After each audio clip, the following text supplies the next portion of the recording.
Hey there guys, welcome back to ARTFX Studios Sound Design Saturday, and after today's video you're gonna be able to make this.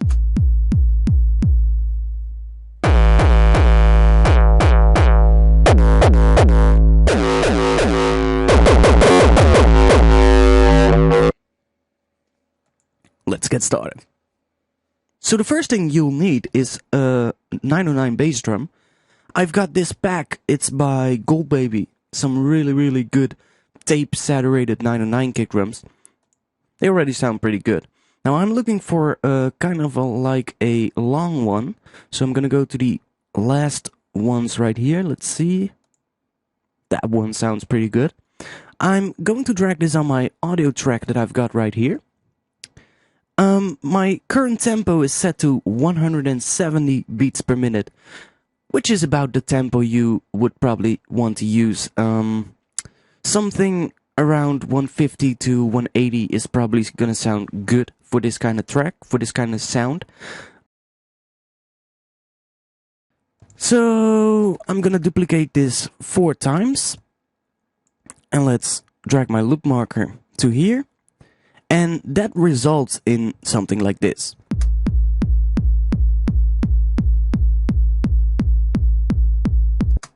Now that already sounds gabberish, but we need to do a lot more to this. Of course, we need to distort this a lot. And there's some really interesting tricks that I can show you about how to process these kind of sounds. So it sounds pretty good. Let's see. Okay, so now we have this. I'm gonna add isotope trash, and I'm also gonna put one longer bass drum right here. Oh, I see, these are warped. Always unwarp your samples. We'll make them sound much better. Yeah. I'm gonna add isotope trash as the first effect. I'm gonna turn everything off except for the trash module. And when I play this, it's gonna sound like that. And with this one, I just want to add some subtle distortion that's just gonna distort the whole signal to get some more harmonics out of this kick drum. Let's see which one works.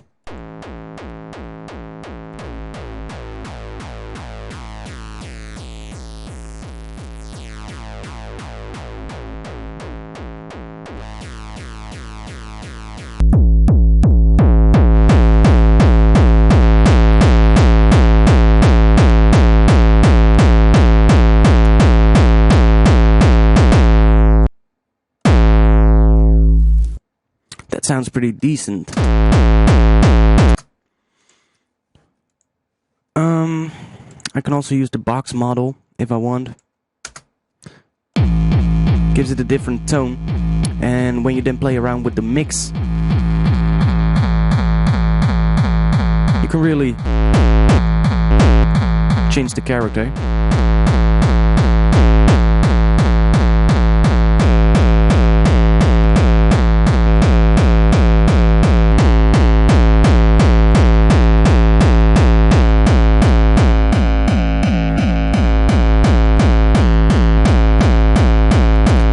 Sounds really good. We now have a pretty decent kick drum. What I'm gonna do is I'm gonna resample this kick drum. I think. Let's add an EQ.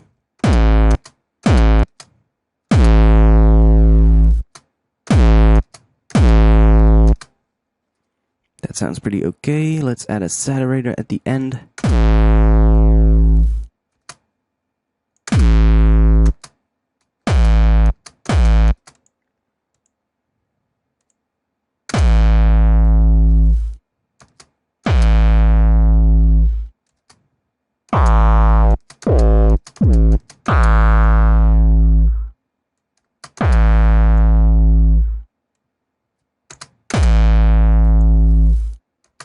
Okay.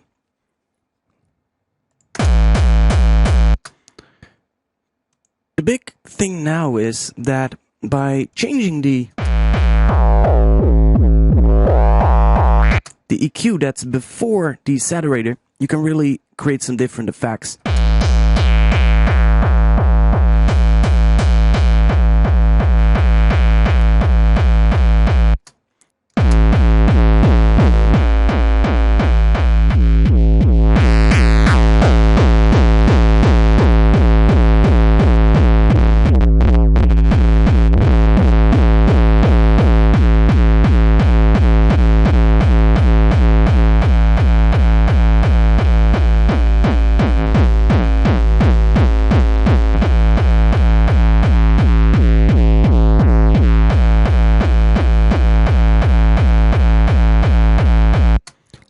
Add one there.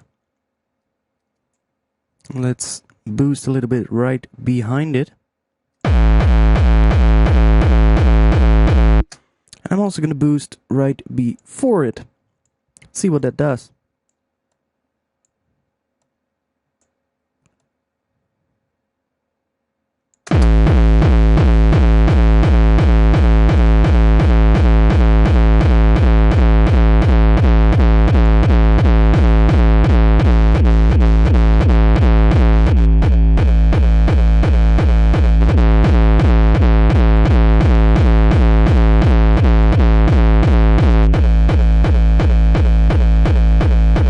That sounds pretty interesting as well. Let's add an overdrive to this.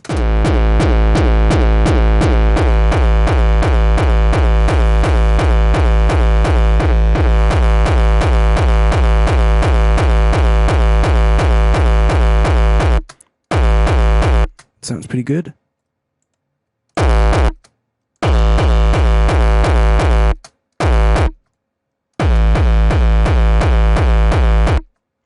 Okay, let's resample that kick drum.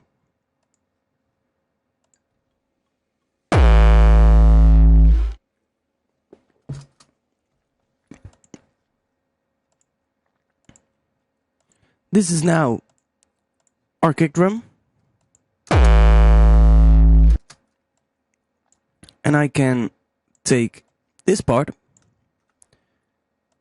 take the fades again, and give it a little bit of a fade out. Duplicate that over 4 times, and we now get that. Now it's a little bit high in volume, and what I can do is I can add an utility, bring the volume down to -10, so we get a little bit more headroom now.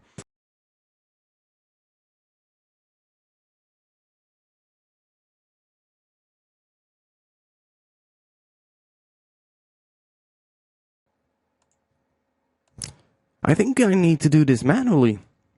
The envelope follower is not really working the way I wanted it to work. What I want is on this kick drum, I want to have a little bit of a, well, filter movement.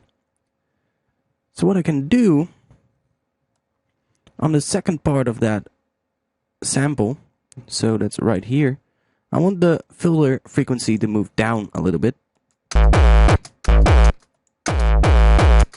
So you get that kind of motion. That. And I can play around with it.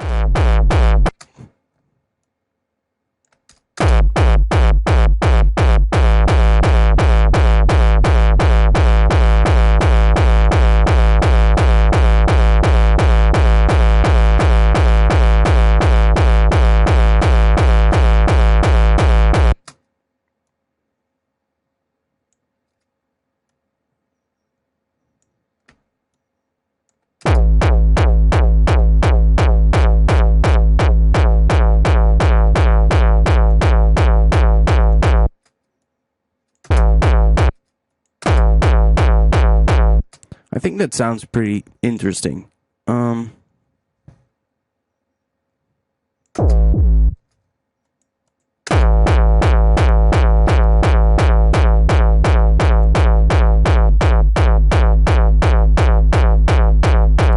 Yeah, that's pretty cool.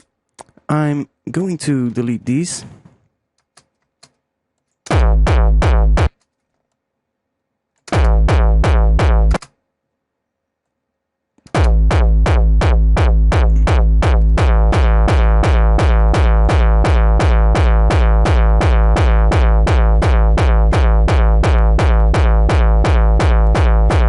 Yeah, that sounds pretty good. I'm gonna make this a long kick drum again. Let's add a new audio track. Set the input to resampling again. And just press record.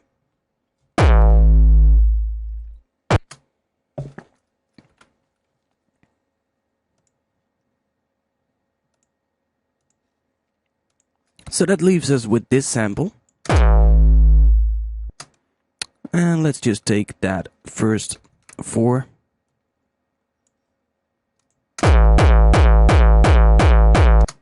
Okay. Let's add a utility again. Bring the volume down a lot. Let's say about 7.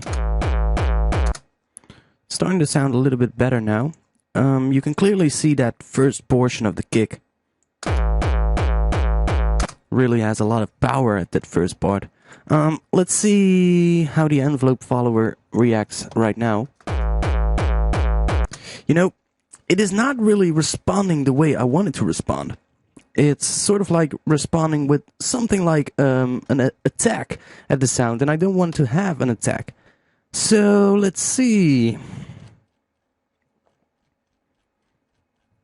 What can we do?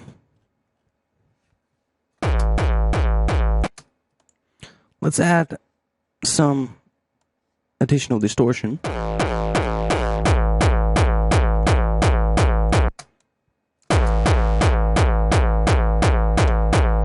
So now just added that distortion, and I'm also going to add a saturator at the end of the chain with soft clipping turned on, with basically just it cuts everything off above 0 dB.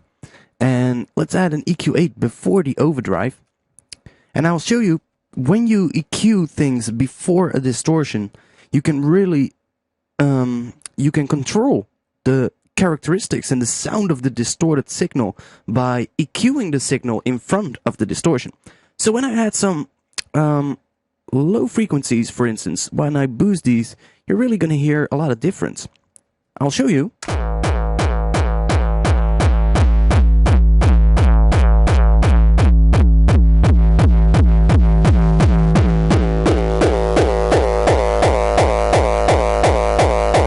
So that is your classic gabber kind of sound. Add some more lows as well.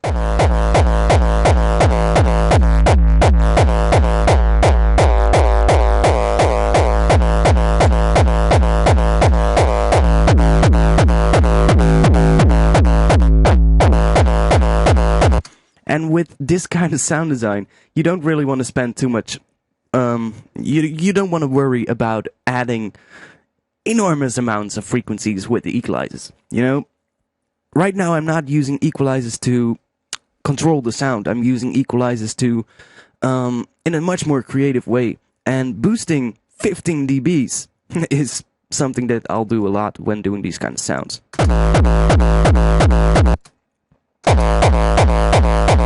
Ooh.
Okay, so there, around there sounds pretty good.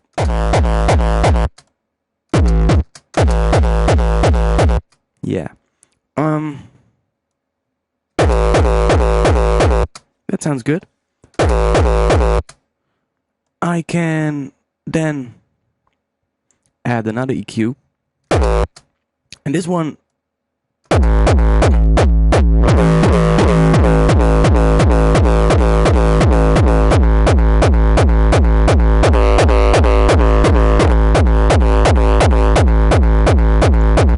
it's always wise to add some low pass to this.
Okay, that sounds pretty cool. Let's add Shocks Audio Transient Shaper, because I think that we lose a little bit of that transient.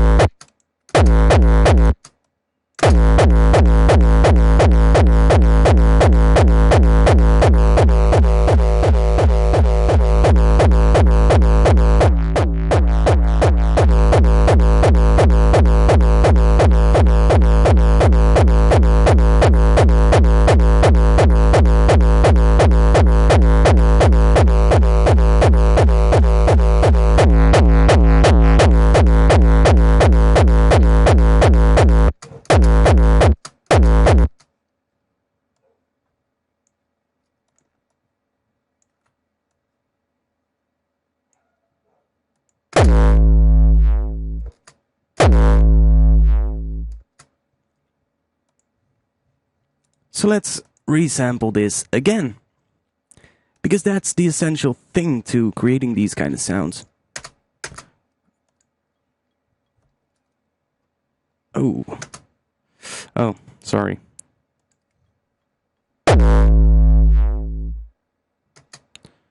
So we resampled it again. We end up with this. Don't need to warp it.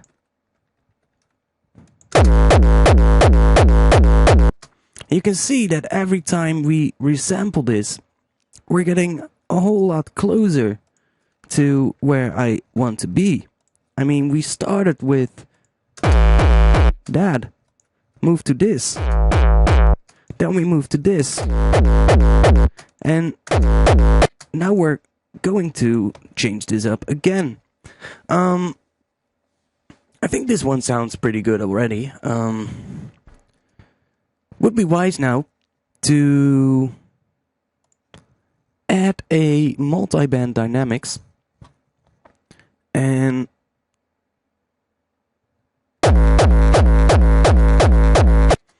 with that I can basically control the low frequencies and make sure that the low frequencies are still going to be clean. I'll solo the low band. Well, that's some pretty clean low end.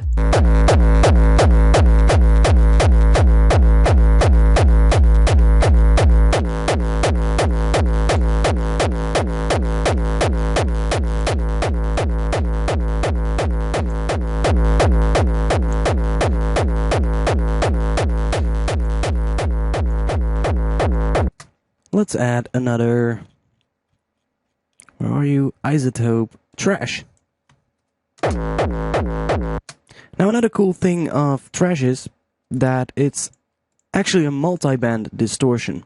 So if I select this box right here, it goes into multiband mode, and I can solo the low band, for instance, and I can hear that the low band sounds pretty good.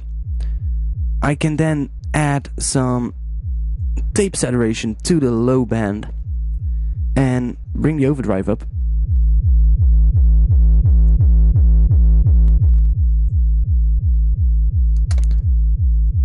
I'm gonna bring the volume of the multiband dynamics down so I get more headroom.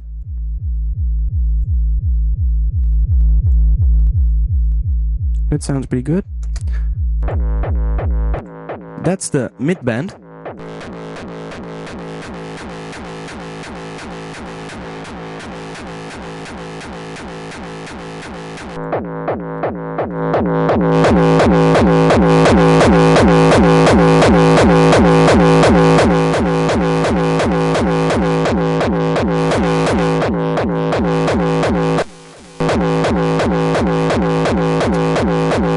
And you can hear that that really made a lot of difference now with the low band.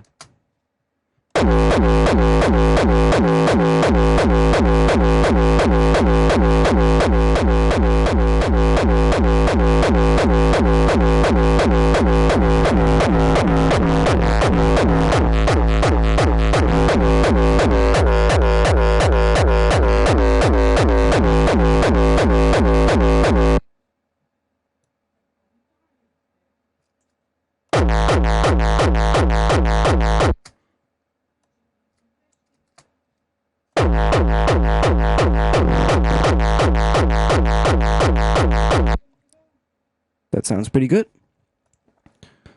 And then for the high band, I'm gonna add some, let's see, maybe some mild excitement.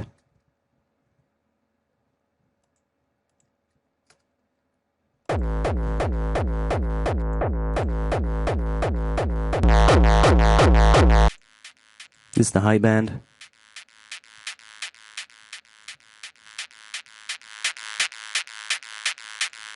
Like that. Bring down the output gain.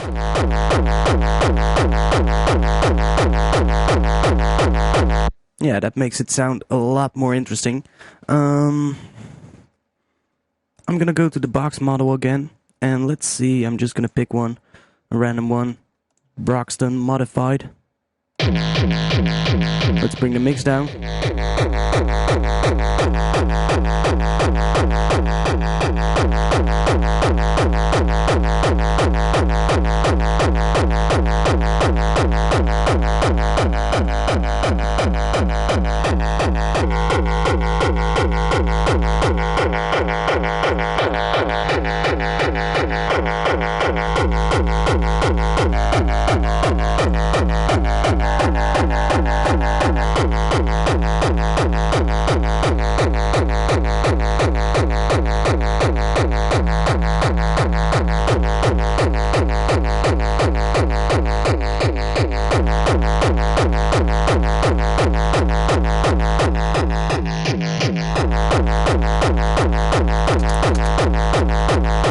I'm just adding a tiny little bit of that because I don't want to add too much, because it totally changes the way the sound comes out. So now the next part is you can, again, control this by putting an EQ before the trash and totally, you know, boosting things. And that is a interesting kick drum, but when I place it right here, it's already totally different. When I place it here, it's again. So you see how just playing around with an EQ, boosting the particular frequencies, can really give you lots of different interesting kick drums. Playing with the Q is also gonna change the sound in such a big way. I mean,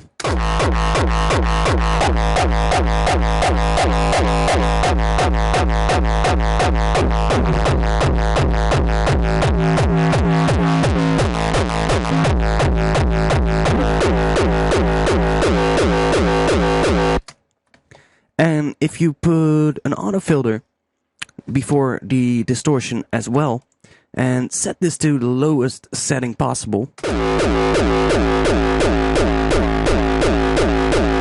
you can hear when I bring up this,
then afterwards I can always add an EQ, you know, to boost some of that low end, take out a little bit of the mids.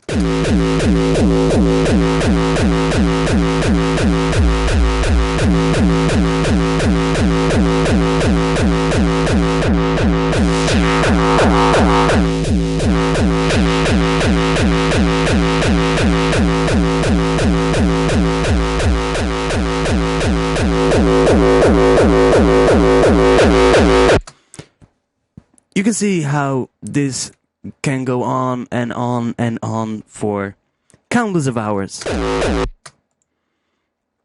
You know, I can now add another audio track, set this to resampling again.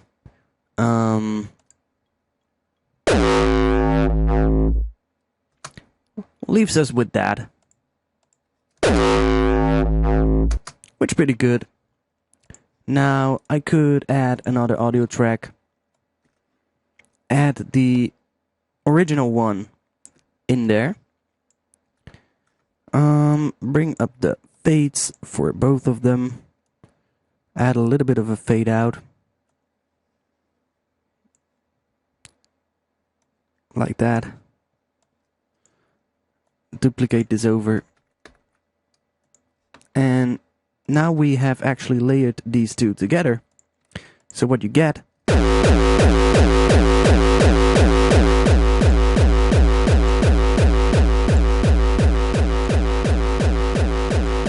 because I'm now layering these two together, I'm actually taking the low end from the original one. I'm gonna high pass the top one,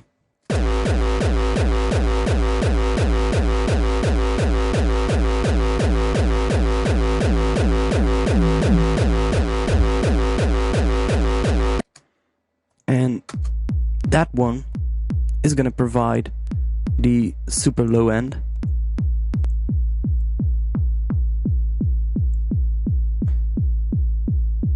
So these together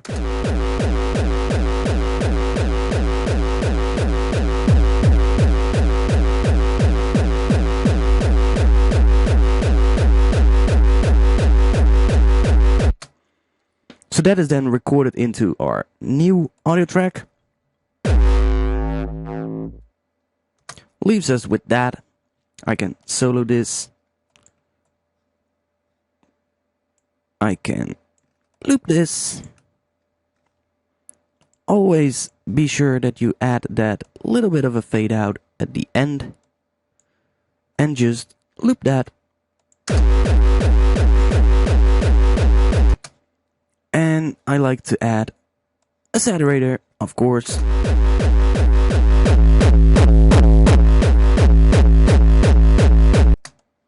And some EQing.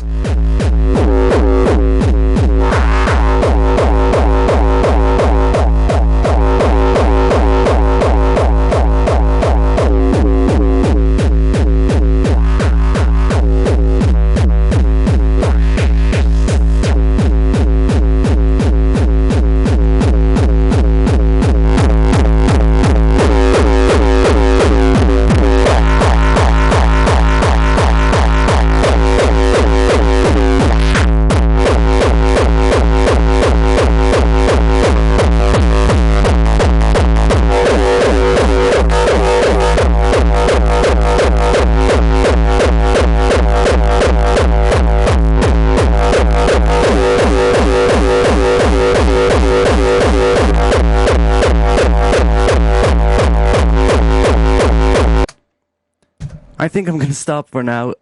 I can go on with this for hours and hours. You can see that every little one of these sounds completely different. And that is the powerful thing of processing drums in a way like this. Maybe you think now like, whoa, why did I just watch this? I'm not even making gabber music. Well, me neither. That's the whole point. I don't make gabber music, but I like to do this. And I'll show you why, or I'll tell you why. The big thing about doing this is you're paying such a lot of attention to keeping that low end intact while still getting a really distorted sound. Now, when you know how to do that on a gabber kick drum, or on a normal generic kick drum, like whatever kick drum you're gonna use, when you're doing that, you're putting so much attention to the low end of the kick drum, trying to keep that weight intact. If you know how to do that, you can do the exact same thing. You can use these exact same techniques when you're processing your bass sounds. I mean, basically, this kick drum is just a bass sound. And I treat this the exact same way how I would treat my bass sounds. So if I wanna get better at sound designing, and especially processing a bass patch to make it a lot more full, a lot more distorted, and really get the best out of it, you can do that using these techniques.